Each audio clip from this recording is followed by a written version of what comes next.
want to say, I'm delighted and honored to host Mr. Elliot Abrams again here in Houston. I always think it's one thing the government needs to work out.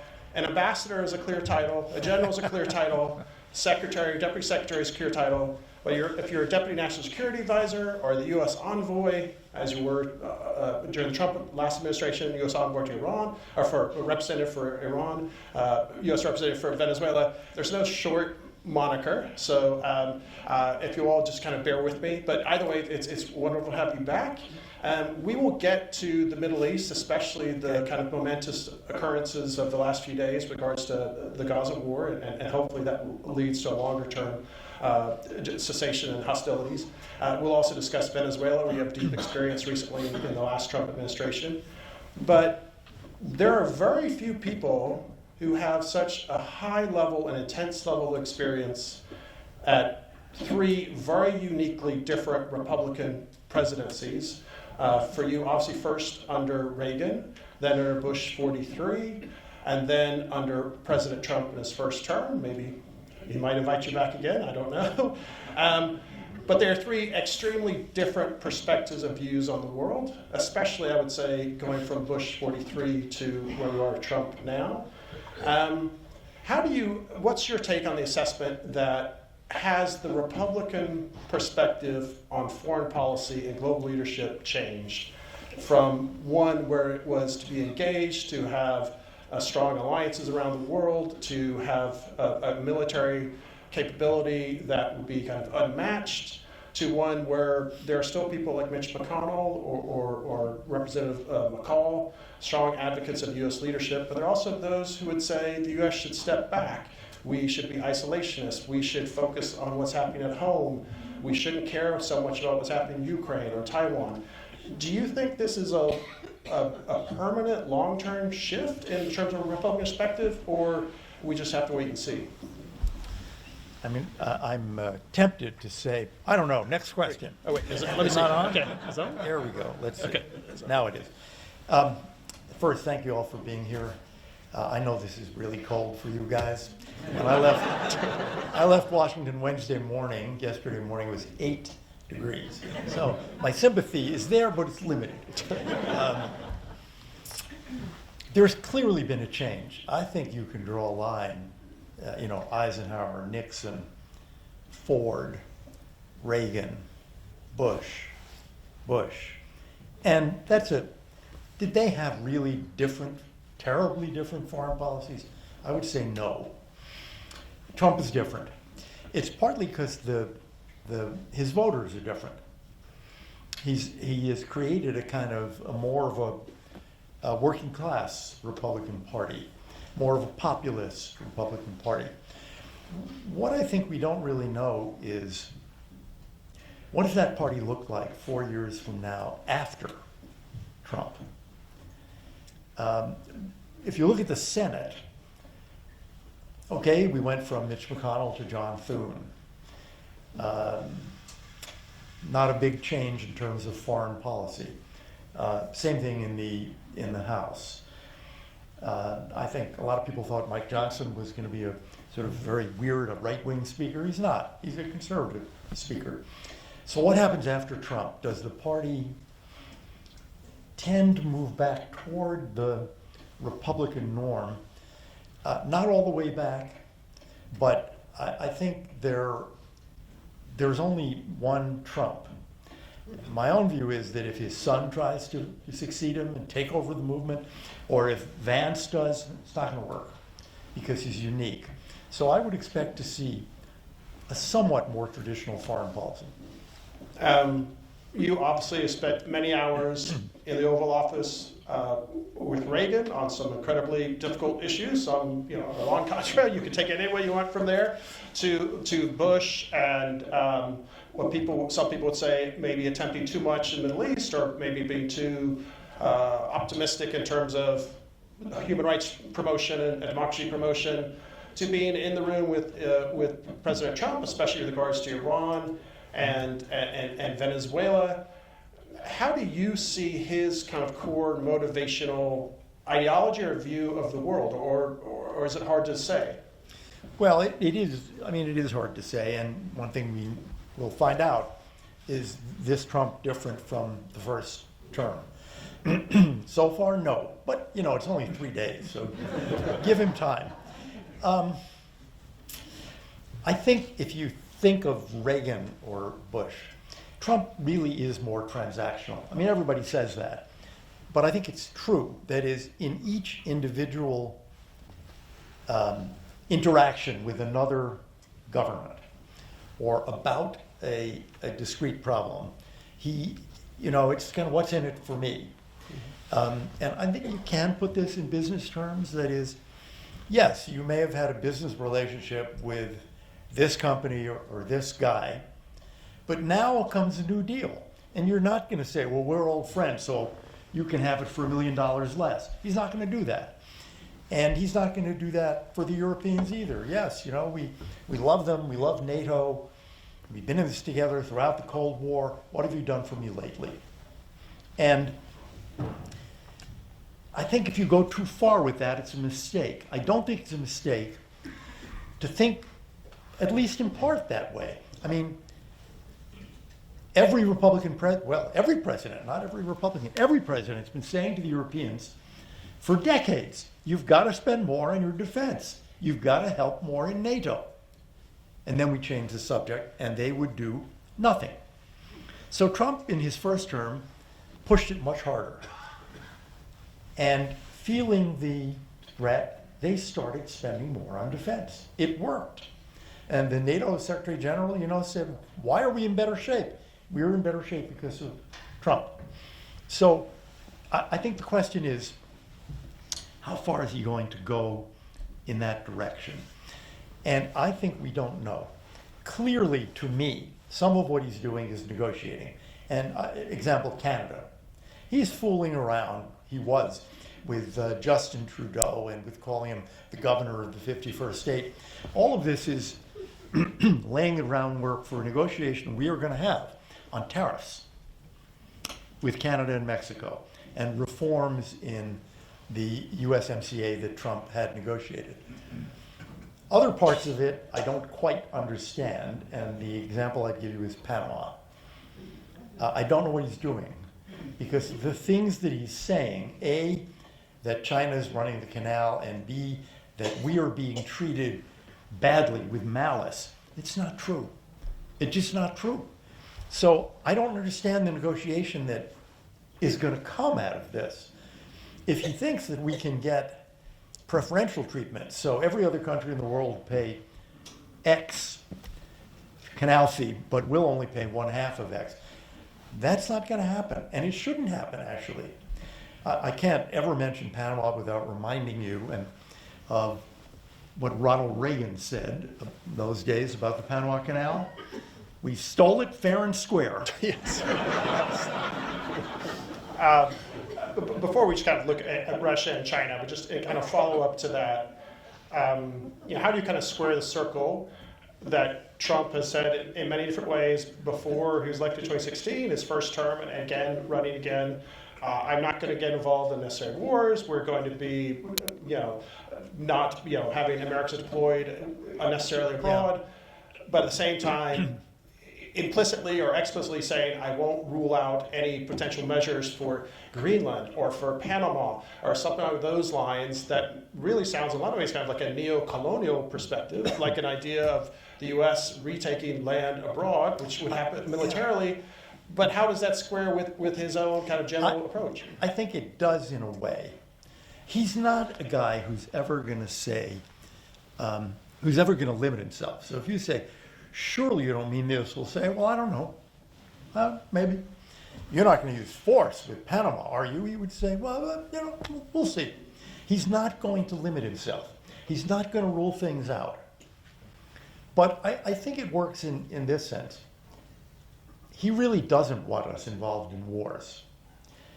This is after Afghanistan and Iraq. And he did one significant act of violence, which is he ordered the killing of Soleimani, Qasem Soleimani, the head of the Quds Force of Iran. He's not opposed to using force. but he doesn't want to get involved in another war where we've got 50,000 or 100,000 troops overseas for years, which has an impact on our foreign policy, has an impact on our economy, and people die. And I think you should take seriously, we all should, his comments about Ukraine, which are, I don't think I agree with his policy much, but what he's saying is there's too much dying. Too many people are being killed. Ukraine's being destroyed. It's got to end. Well, that's a good thought. I mean, that is a good way to think about it. And I think he really does mean that. That doesn't mean you can't have a tough foreign policy. And I would remind you how many wars Reagan got us into. 0. I mean, he did I don't call it a war, Grenada. Yeah. Not a very big deal. He didn't even invade Panama, which was something we thought about, but that was George H.W. Bush who did that. So I take seriously Trump's desire to keep us out of wars, and I think if people are recommending to him that we need to take military action, it'll be Soleimani-type actions. That is, it's over when you announce it, or it's over in 2 days. I think he's serious about that. The test would be Taiwan, and I hope that we never face that test. Yeah, I mean, cataclysmic possibilities there. But you mentioned Ukraine, obviously Putin first invaded 2014, taking Crimea, fomenting a civil war in Donbass that killed 15,000 Ukrainians well before the full-scale invasion in 2022. We've hosted a number of Ukrainians here through the council. Ukrainians who live here. A lot of them were genuinely, I would say, almost terrified of what Trump may or may not do, understanding that it is great to have the support of NATO European members in terms of military capabilities, financial capabilities, but if the U.S. really cut off financial, political, military support, they see very dark days ahead. It probably surprised people, was it on Tuesday, that Trump actually tweeted something kind of calling out Putin, some of those kind of the harshest terms he's used against him, and saying, I'll stop this ridiculous war, I'll put enormous sanctions on you. Where do you think he's going with that? Obviously, he knows he can't solve this in a day, he's going to negotiate it in a day. Yeah. But what do you think he's actually trying to accomplish? I think he really wants a negotiation. And I think a cold view of what deal is possible would leave the Russians in control of parts of eastern Ukraine that they do control. And I think Trump would say, those are the Russian-speaking parts of Ukraine, and obviously Crimea. He also says, by the way, this didn't happen when I was president. None of this stuff happened while I was president. I think that's a fair comment. I mean, it's a factual statement. Putin did not test him that way. I think what he thinks is there's a deal to be had here. Nobody will be happy with it, but the killing will stop. The Ukrainians certainly won't be happy, and they'll view it as a kind of ceasefire rather than a permanent change in their borders. Something will have to be done for them. For example, a path to join the EU, plus economic help. I think he means what he said to Putin, that is, I am trying to do a deal here. And if your reaction is drop dead, you will be sorry. Not because I'm invading Russia, but your economy is in bad shape. It will be in worse shape when I'm done with you. So make the deal. I have to say, what do you think of that? I have to say, I think there are a fair number of Ukrainians today, a fair number, I think it's very hard to know the exact number, who would take that deal. Because their country is being hit every day, and because people are dying. Ukrainian soldiers are dying. It's going to be a hard deal. Obviously, the Ukrainians, Zelensky, are going to ask for as much as they can get. And if Trump gets that deal, you know, Putin will have, in some ways, been rewarded for aggression. He will have territory that he didn't previously have. But Trump comes in today, not 4 years ago. What are the alternatives? One alternative is to walk away from it completely. And Trump is not doing that. Another alternative is to say, keep fighting the way we were under Biden. And Trump has already said that was, and many Republicans in the Senate have said, that was giving them enough to carry on the war, but not enough to win. So they just keep dying. There is another alternative, which is try to win. I think that's a reasonable policy. It will keep the war going for a long time. It will cost us and the Europeans a lot. I don't think, personally, the dangers of escalation by Putin are very great. But I think what Trump is saying is a reasonable policy to try to end the war. Leaving out the dynamics for Putin, which are hard to imagine, and he enjoys being unpredictable, perhaps in some ways like Trump himself. But he obviously, in the back of his mind, Russian history of a losing leader, whether it be Russian or Soviet, good things usually don't follow. So for him, I think some people say he's willing to take this as long as possible. He's willing to sacrifice huge numbers of Russian lives. He kind of is callous about it, and even better if they're North Koreans that are going to be killed there. But from the Ukrainian perspective, from Zelensky's perspective, it's a very understandable. They would say, we trusted the West before they let us down, 1994. You weren't in the Bush 41 administration, but we had the Budapest Memorandum. We gave up the third largest arsenal of nuclear weapons in the world, and the Russians, the British, and Americans guaranteed to respect our sovereignty, protect our borders, and basically give us a degree of independence and sovereignty that obviously was violated horribly by the Russians. And they would say if we kept our nuclear weapons, they probably wouldn't have invaded us. We will not sign any agreement unless we have a defensive guarantee from the United States. We don't, not NATO, doesn't mean European Union. Yeah. Even it's a bilateral agreement as we have with Japan or South Korea, that's the only way we'll sign anything. Otherwise, Putin sells hundreds of billions more of oil to India and China. He builds his army and he invades again in 7-8 years. How do you guarantee the Ukrainians a degree of security and safety, but Trump likely would not be willing to extend a new alliance for the United States? Yeah, that's the critical problem. First, I can see why Ukrainians would say, you the West, you promised us when we gave up the nuclear weapons, and you're not coming through. On the one hand, how much have we spent on Ukraine? 100 billion, 200 billion? I mean, how much have we given them? It's not as if Russia invaded and we said, oh, hard luck. We didn't walk away.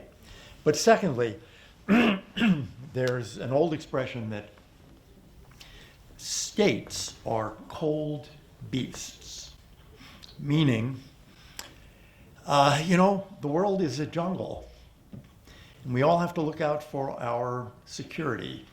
And there are people out there who are enemies of the United States, Putin, Xi Jinping, the Iranians. And we've got to balance all this.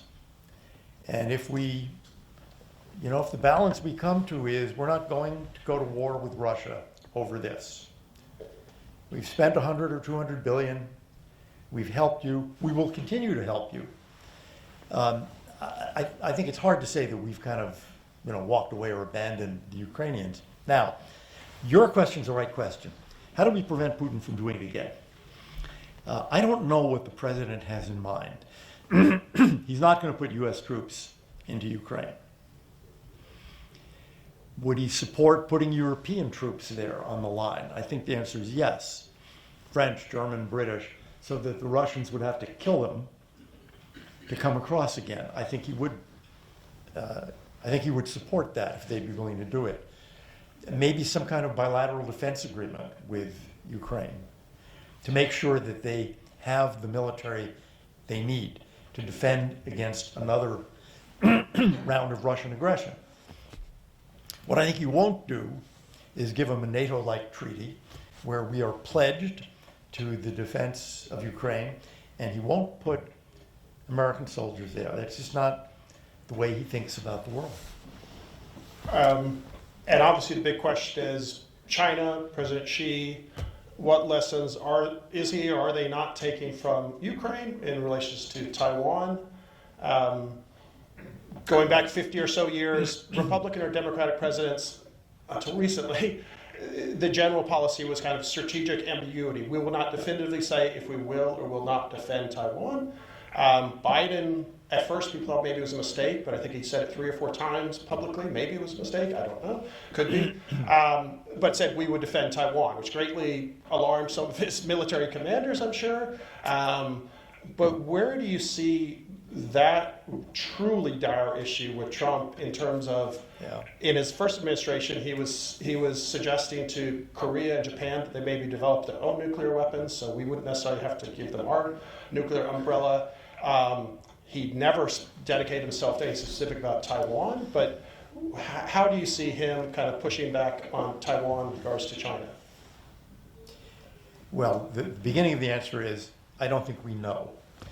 I think many people around him, Mike Waltz, the new National Security Advisor, Marco Rubio, the new Secretary of State, are going to tell him that if he doesn't defend Taiwan, the world changes.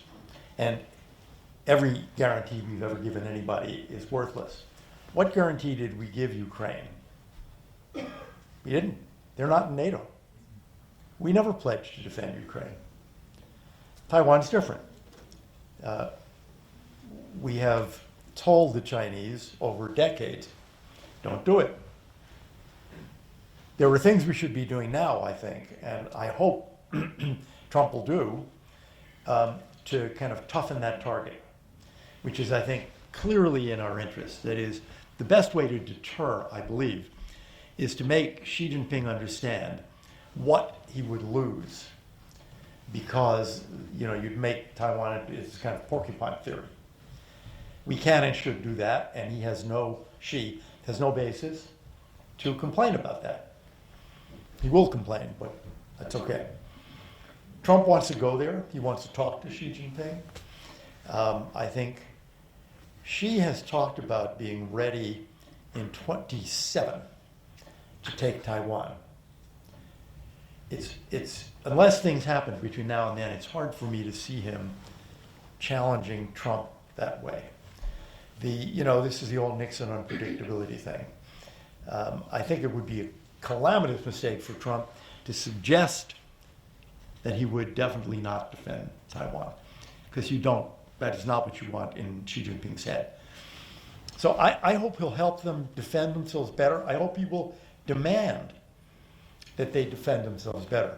They could get better organized. They need to spend more money on their own defense. I just think it very unlikely that Xi is going to challenge Trump in that way. If he does, then I think we do have to defend Taiwan. Because if the Chinese go for Taiwan, and our reaction is, well, that would be a big fight. We don't want to do that. Then what you have told Xi Jinping is, you want to muscle Vietnam because they've got a good industrial economy now. You want to muscle the Australians or the South Koreans. Maybe the North Koreans want to muscle the South Koreans. We're not going to do anything. What does it say to the Iranians? What does it say to Putin? So I think it would be a disaster, and I think everybody around Trump is going to tell him that's a disaster, and you can avoid it. And the first thing to do is talk to Xi about it. Obviously fascinating career and experience, so many different areas, so much to talk about. But to jump a complete another region of the world, Latin America, you had deep experience in Reagan administration, experience again in a broader sense for Bush 43, but as U.S. Special Representative for Venezuela for President Trump. You came in at almost the exact same time as interim president Juan Guaidó Yep. kind of rose as a potential optimistic figure. His legitimacy derived from saying the last legitimate elections. This is basically this is in essence this is the Congress that was elected. They have selected me as a representative. There was a period of a few weeks of optimism, recognition from most of the democratic world, I would say, in Europe and Canada and Asia. How or why do you think things did not work out with regards to that? You can call it a coup, you can call it a people power moment. Why do you think it didn't work? Our policy was to try to bring democracy back to Venezuela, and we failed. Why did we fail? I think the answer is because we didn't do the one thing that might have made the difference. And you're not supposed to say these things, but I'll say it anyway. We did not tell the CIA, overthrow that government. We did not do that. We had a huge diplomatic effort, and we had all the Europeans, the Latins, we had a lot of solidarity, but the military stuck with Maduro. There was no point at which President Trump said to Pompeo, was the first CIA director, I want that guy out. So you need to get the military to turn against him. I'm not talking about an American invasion of Venezuela. You need to get the military to get rid of him. And then we'll deal with the military, and they can be there for a year, and then we'll have an election and so forth. We never did that. And there was a point early on, it's clear to me, say January, February, March, April of 2019, people in Venezuela were on the fence. I mean, the power elites in the intelligence services, particularly in the Army, President of the Supreme Court, Minister of Defense, they were thinking, well, if the gringos say Maduro has to go, maybe he has to go. There was a negotiation between the opposition and the head of the Supreme Court and the Minister of Defense about them getting rid of Maduro. Then on April 30th, there was that failed uprising, and I think that was the end of it, actually, though we kept it going till the end of the Trump administration.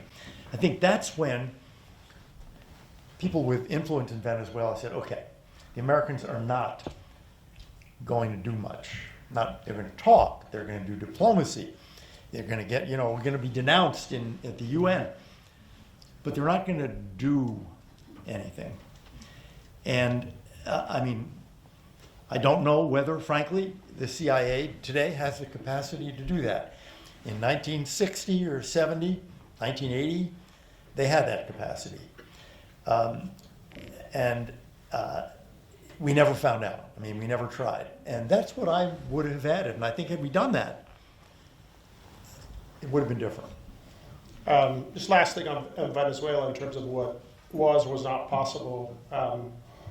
The Venezuelan army, despite its size, has, I think, comparable numbers of generals of the United States military, which is... Has the same number of generals as all the NATO countries put together. Yes. It's unbelievable. But a lot of people would say, not always, but often in history, for a change in regime, a change in power, if the military, as you mentioned, doesn't get behind something, it's much less likely to happen.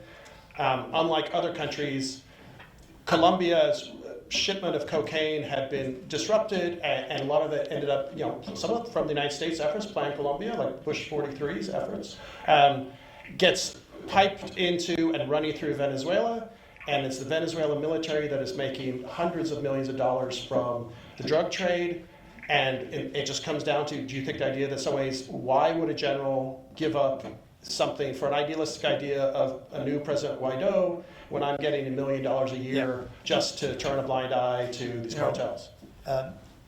When I worked for Reagan, and then the year or two after that under George H.W. Bush, most of Latin America was run by generals. There had been military coups. Argentina, Brazil, Chile, Peru, Uruguay, and they all left. And the question that I've asked myself is, why did that happen but not Venezuela? And I think the answer is, those were generals. They thought their countries were going to be taken over by communists, so they did a coup. That was their crime, if you will. So when we came along, when Reagan came along and said, that was great, but it's time to go, all they wanted was immunity for doing the coup. They were not criminals. They were generals. Venezuela is different. The people in power in Venezuela are criminals. They are engaged in human trafficking, gold trafficking, and above all, drug trafficking, with the worst gangs, the Tren de Aragua, drug trafficking to the US. All those Colombian drug gangs and armies are in Venezuela. So they know something the generals didn't face. Those South American generals, they knew, we'll do this deal, you get immunity for the coup, go home. Just go home. These people in Venezuela know that if there's ever any justice, they're going to go to prison because they are really criminals. And they've murdered and tortured lots of people. How do you get them out? Well, you do need, if we can ever do this, we're going to need some kind of immunity. I mean, every country that went through this, not only in South America, but think of South Africa, every country that went through this had some kind of transitional justice, some kind of immunity. We're going to have to do that in Venezuela too. It's probably another mistake we made. I said that, others said that, but we probably didn't say it loud enough. And the message that I wanted the CIA to deliver was precisely that. We'll get you a deal, but you got to go. And you got to take the deal now, or don't be Noriega. You may remember in Panama, at the very end of the Reagan administration, we offered Noriega a deal. Just go. Just go. Leave power, leave the country. For a while, he said, I want to come back. I said, fine, go to Taiwan for a year. He said no. And where did he end up? In a federal prison. And that's the message I think we should have given them, with the upside as well as the downside. Take the money and run, or take a real risk. And we didn't do that. Obviously, your deepest and longest experience is related to the Middle East. I don't want to recount the last few decades or last years or so. October 7th, the worst loss of Jewish life since the Holocaust, since World War II. Sadly, the follow-on response has led to massive numbers, tens of thousands of Palestinians being killed. Probably even Israeli IDF's own numbers, probably 2/3 of those are probably civilians.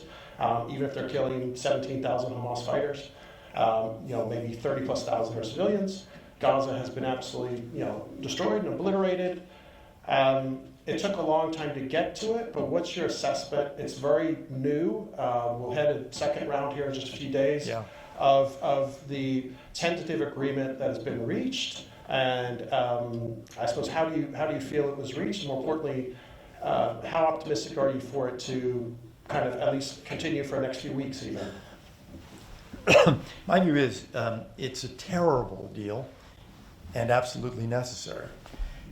It's a terrible deal because it doesn't get rid of Hamas, but there are living hostages there, and if the Israelis want to get them out, you can't wait 5 years. They're not going to last. So do the deal now.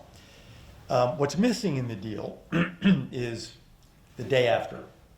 Who's going to run Gaza? We have already seen Hamas emerging from the shadows. So who's going to govern in a kind of administrative sense, who collects garbage? And who is going to provide security? Providing security means you got to be willing to shoot. I mean, we know this from the UN force in Lebanon. Were they willing to shoot Hezbollah? No. Hezbollah fell when the Israelis came in because they were willing to shoot.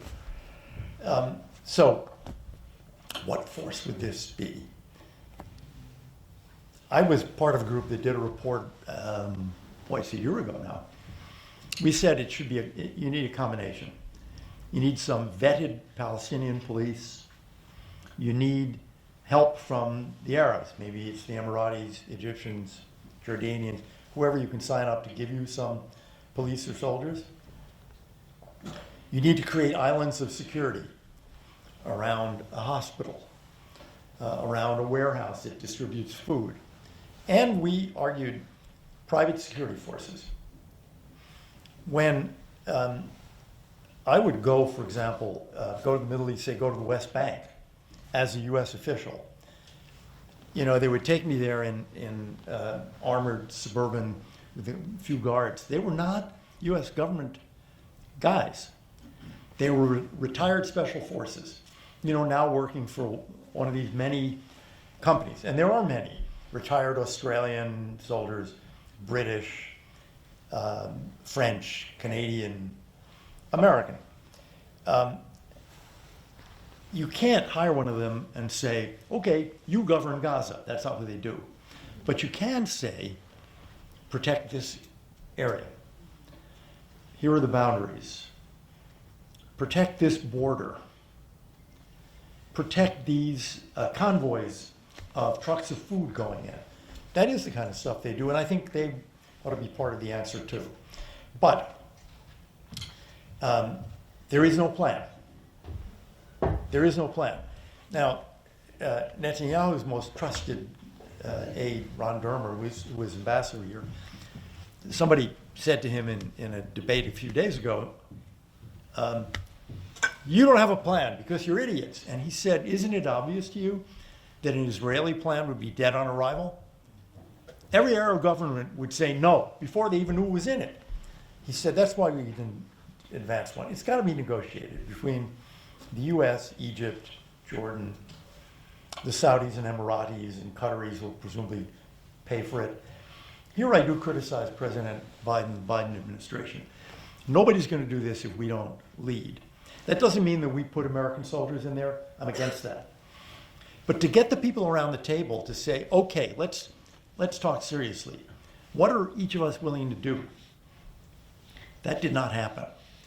And I've seen it happen. I've seen it work in the George W. Bush administration, for example, where I saw Condi Rice, you know, remember the name, Prince Bandar, who was Saudi ambassador. I've seen her, you know, say to him, we want to have a meeting and we would like the king to come, and having Bandar say, no, I think that's a bad idea. And if you don't have anything else for me, and I saw her say, Bandar, sit down. Not Prince Bandar, by the way. Bandar, sit down. And just read him the Riot Act. This is what we want, and you're going to do it. We didn't do that in the Biden administration. Ever. And you can't do it every day. But occasionally you do have to do it. And this is the great gap in this plan. It will, in my view, last 6 weeks, and those 33 hostages will get out.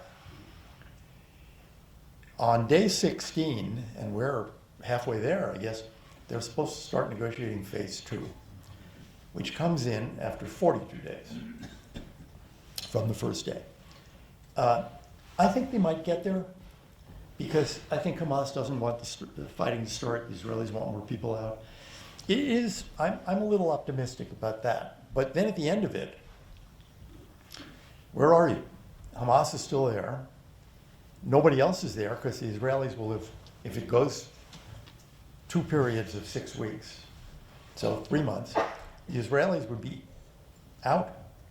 Hamas would be in. That is not a formula for stability. So I think if we're lucky, we get through this 3-month period, but then I think you'll see more violence. Okay, and I'm going to turn to audience questions, but just to finish that up, and I understand this is a horrible question that could take 3 hours and we could bring you back in February, March, and April to continue. The status quo obviously has been disastrous and very difficult, whichever side, whether you're an Israeli civilian or a Palestinian civilian. The idea of a one-state solution, obviously huge problems. You bring in 5 million or so Palestinians from Gaza and the West Bank. along with 2 million or so Arabs already who are Israeli citizens. Right. You have demographic balances that don't work. Two-state solution, obviously significant problems there as well. I know it's hard to do, but do you see what is the basic framework of any kind of longer-term settlement you could see? Well, I have an answer to this question. I do have an answer. And a lot of people, of course, immediately say, oh, that's crazy. I don't think it's crazy. Here's my answer. The idea of separating the Jews and the Arabs goes back to the Balfour Declaration in 1917 and was adopted by the British and then was adopted by the UN in 1948. Partition. The question that remained was Jewish state, Arab state back then. So the Jewish state exists and has existed now for 77 years almost. What is the Palestinian entity? Now, I agree there has to be one. There will never be a one-state solution. The Israelis are not going to accept it. What is the Palestinian entity? In my view, full, complete, independent, sovereign Palestinian state is impossible. It's too dangerous for Jordan, and it's too dangerous for Israel. And it's a failed state the day it starts. I mean, it's bankrupt. It has no economy. It has no great lake. It has no seashore. It has no nothing. So I say to myself, okay, this Palestinian entity should not be an independent sovereign state. It should be in confederation with a real country, one of its neighbors, which would basically be Jordan or Israel. Who's going to provide security, law and order, peace in that state? Palestinian security forces aren't, and there's the danger of Hamas rising again. But a state with real security forces could do it. So choosing Jordan or Israel, why would that Palestinian entity, why would you confederate with a Jewish, Hebrew-speaking state instead of an Arabic-speaking Muslim state that's already half Palestinian? Jordan is half Palestinian in population. Now, I do not think I will ever be admitted to Jordan again after saying this. But when I talk to, I've had this conversation with Jordanians, and I have to tell you, Jordanian officials, if you say it to them in their offices in a meeting, they'll throw you out. Say it to them over a scotch at 11 p.m., you get a different answer. They do not want to look across the river and see Hamas. They're happy looking across and seeing the IDF, because that's security. Obviously, they need money, you need sweeteners, but I do not actually think there ever will be a Palestinian state. I think there will be a Palestinian entity, and I think it'll be part of a larger state, which I think will be Jordan. And I used to say it's a little bit like Austria-Hungary was. One king, the Kaiser, two parliaments, two prime ministers. Others have said to me, it's a little bit like Kurdistan. Kurdistan is part of Iraq, but it has a lot of local autonomy. So there are models for this, and I think it's, frankly, a more realistic answer than some of the things that people say are realistic. And if you're okay, just go a few minutes over. I'll combine these kind of regionally, maybe the easiest way. Just kind of very quickly, I got to do Latin America, then Ukraine, Russia, and then kind of concluding. Something a student asked, Annabelle from Luther South Academy. Thank you. Always great to have the students here. And thank you, Archie Buckstone, one of our best teachers for many, many years. Why do you believe that President Trump renamed the Gulf of Mexico to the Gulf of America? Okay. I think we're out of time, and we got to. I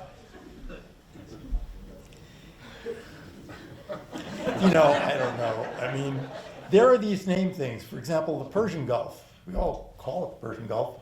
The Saudis don't. They call it the Arabian Gulf.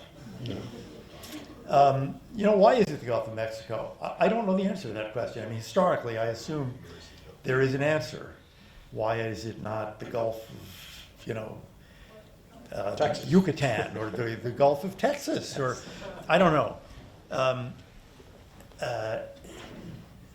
I think some of these things, like his playing with Justin Trudeau.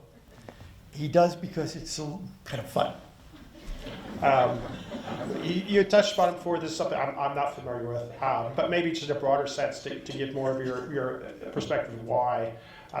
Carol asks, is there any truth to the news which says Trump might be pressuring Panama in order to have them drop their claims against him for unpaid personal taxes? I'm not familiar with that. I'm not familiar with that either. No, I think he's handling this wrong. Just be serious about this. There is a problem with the canal. Water. There's not enough water. So they've had to bring down the number of ships that can go through, which is bad, raises rates, it's bad for everyone. And what I think he could have done, should have done, is say to the Panamanians, okay, I'm going to take you to the IMF and the World Bank, and we're going to get you $1 billion, and we'll build reservoirs, and we'll build rivers and water canals, and we're going to solve this problem, but I want something in exchange for it. Maybe it's preferential treatment for American shipping. I'm not sure. But I think if he had approached the Panamanians that way, they do have this water problem, and they don't have the $1 billion. He might have gotten more for it than going at it this way. This is one I can't really explain to myself, because surely people are telling him, the Chinese do run the port. Maybe that's another thing he wants. He wants them to break the contract with the Chinese company that is running the ports at the ends of the canal. Two questions I'll put together on Venezuela. There's no names, it's fine, you don't have to put a name, but if you do, I will read it. These ones don't have names, but someone asked, what is your view on the situation now in Venezuela and with regards to Chevron's licenses and different additional sanctions, maybe in particular related to the oil and gas industry, oil industry especially here in Houston, and similarly related to the Maduro regime. Someone asked, how direct, aggressive do you think President Trump will be now on Maduro and key figures like Diosdado Cabello and Tariq Saab, given Iranian and Russian influence in the region? I think we don't know yet. We do know that he's got in Waltz and Rubio, who are both from Florida, people who are on the record being very anti-regime. There are some advisors who are saying to him, make a deal with Maduro. Why? Migration and oil. We'll get more oil, and we'll get fewer Venezuelans, and they'll take back anybody you can deport. I believe that's exactly wrong. But exactly wrong. First of all, as the president said a couple of days ago, we do not need their oil. We actually don't need anybody's oil. Well, we sure don't need Venezuelan oil. It's very high sulfur oil. It's very dirty oil, and they can't produce much of it. They're up maybe at 800,000 barrels a day. The billions of dollars you would need to get it, they were, before Chavez took over, 3 million barrels a day. They're not getting back to that. Could they get back to 2? Yeah. Billions of dollars later, who's investing? Who's going to do that?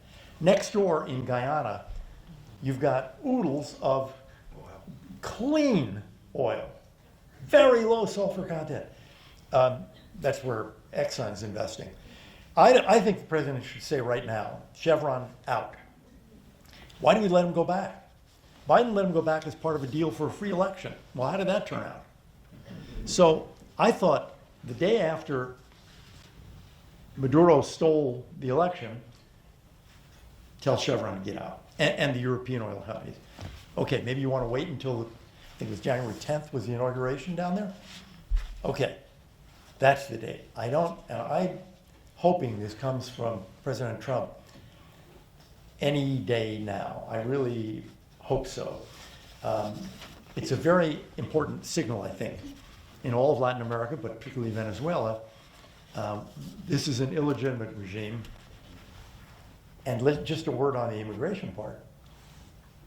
People are not fleeing Venezuela because of our sanctions. And if we lift the sanctions, you will not see fewer Venezuelans leave. They're leaving because of Maduro. Or to put it differently, they're leaving because there is no hope for a better future with him there. We're going to see Syrian refugees go home now. Not all, but many, with Assad gone. We would see many Venezuelans who have family in Venezuela, who want to go home if Maduro were out. So I really hope the president rejects that bad advice and says, we're going back to the full sanctions, Chevron, get out.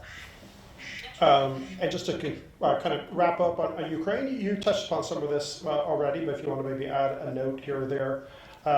Frank asked, James Baker told Ukraine the U.S. would protect Ukraine if they gave up nuclear weapons. Did we renege on this? Maybe we could just touch upon that a bit. And then just kind of where we are now, Nicholas asked, if it came down to it, do you think Trump would be willing to defend, more willing to defend Ukraine or Taiwan?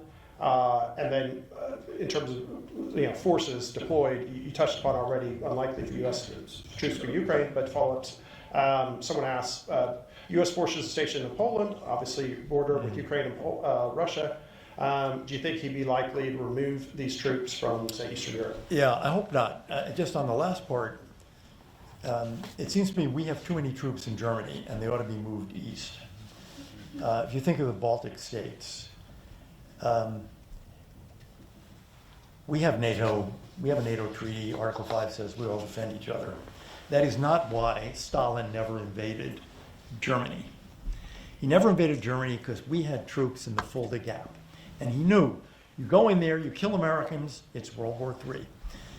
I think if we had troops moved east from Germany, not to Ukraine, they are not a member of NATO, but to Lithuania, Latvia, Estonia, Poland, I think it's a very good message to Putin. We keep our treaty pledges. Now, we never, people joke and say, how many times have we betrayed the Kurds? 5 times? I think there's a lot to that, but we never violated a treaty because we never had one.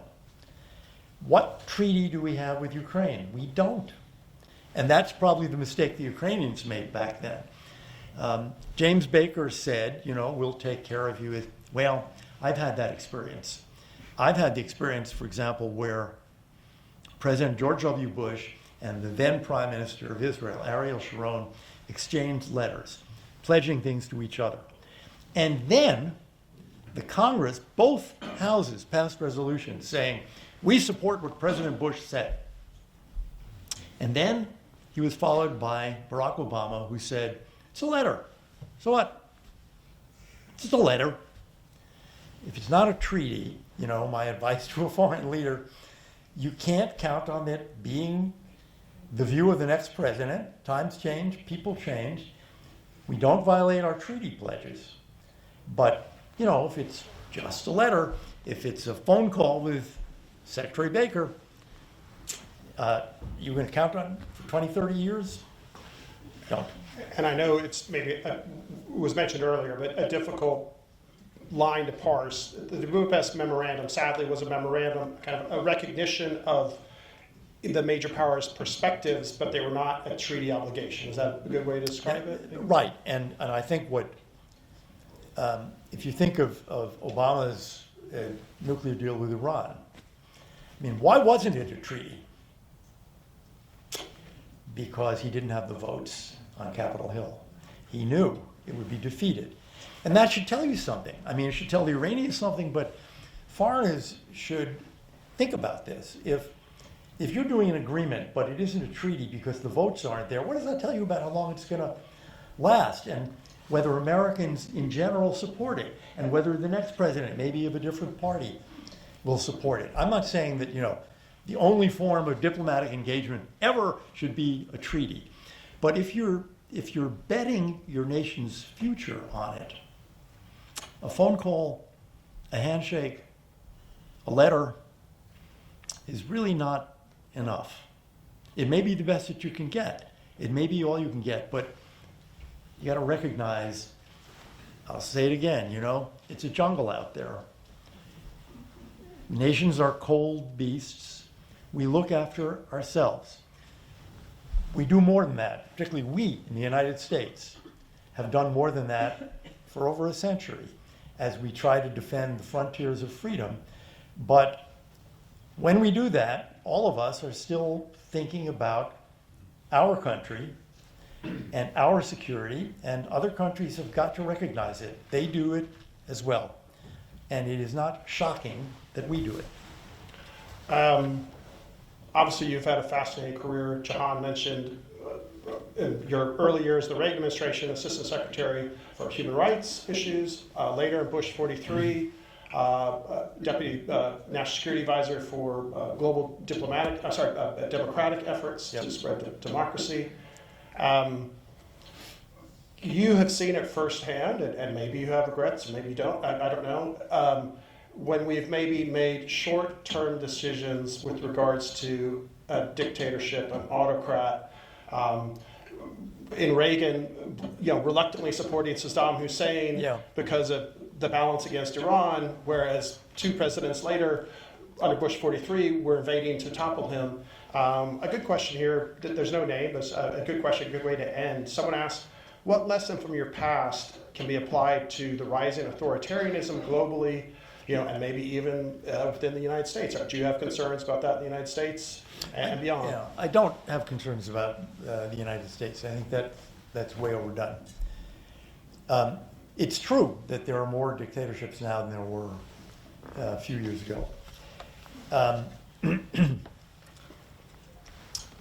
always like to say no government is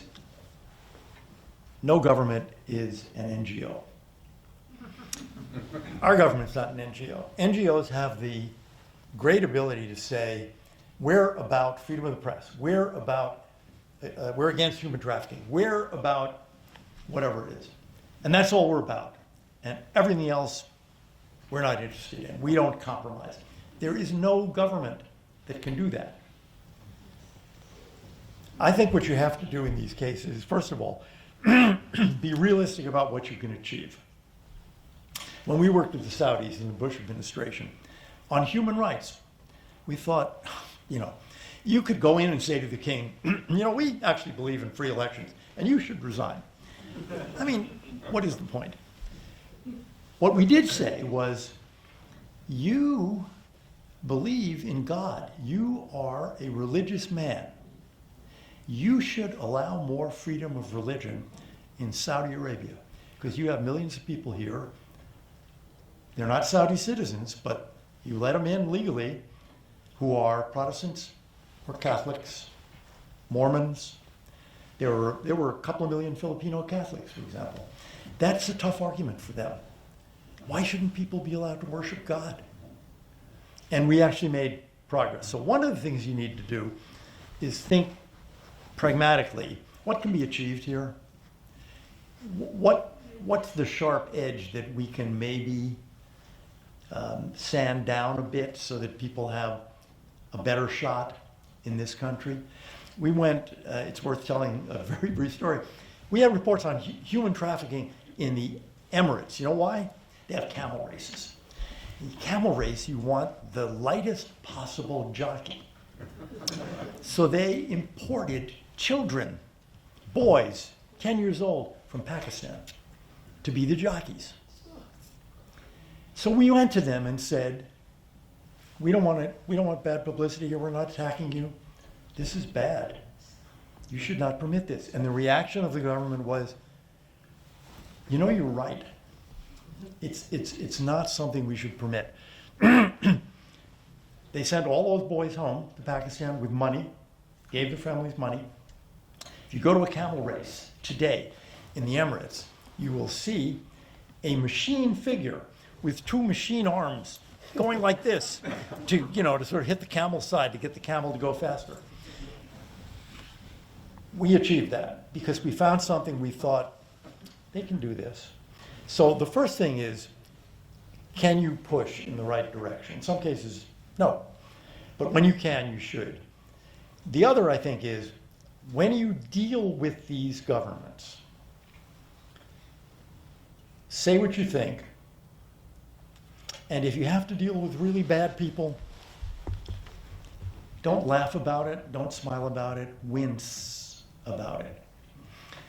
Jimmy Carter's first New Year's Eve as president, that is 77 to 78, he spent in Tehran, and he made a terrible speech where he said to the Shah, "We know your people love you."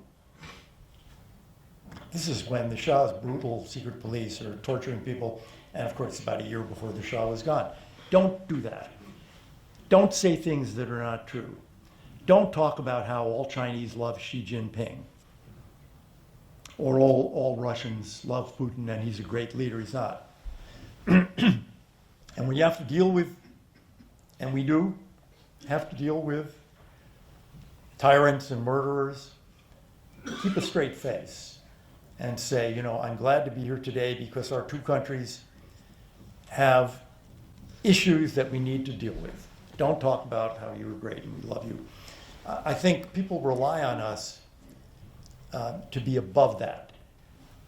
Some small countries have to do that kind of thing. They have to, you know, smile and bow. We're America. We don't have to do that. We should tell the truth, and we should stand up straight and talk straight in whatever country we're in. And just before we conclude, I would note, related to Putin, you know him, I'm sure, as well. Ambassador Bill Taylor, Yeah. a great, you know, foreign service officer for a long time. Actually, an infantry officer first at West Point, got out. U.S. Ambassador to Ukraine. He was called back, you know, for President Trump to be charged d'affaires for Ukraine again twice. He knows the country very well. He knows Russia. He knows Putin very well. That'll be on February 13th. Again, thank you all for staying a few minutes afterwards. We could talk for hours, but will you all please join me in an incredible, enlightening discussion of Elliot Abrams. Thank you. Thank you. Thank you.